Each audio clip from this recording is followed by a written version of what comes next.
So, how do the premium costs of term insurance compare to those of whole life insurance? The term plan, it's very simple product. You pay for a particular term you're choosing depending on your requirements, and you get covered for those many years. On whole of life, it covers you 99 or 95 in some plans and beyond as well.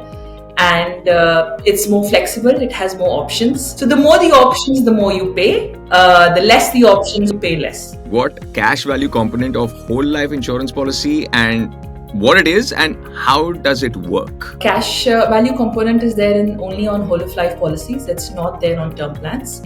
And basically the life cover which the client opts for, or death benefit, whatever you want to call it, it's a risk for the insurance company. And the cash value component which gets built up after the premium the client pays and it gets invested in that, it creates a fund value. Now, the difference between the life amount and the fund value that builds up over the period of time on the policy is the sum at risk. And that's where the cost gets charged on sum at risk.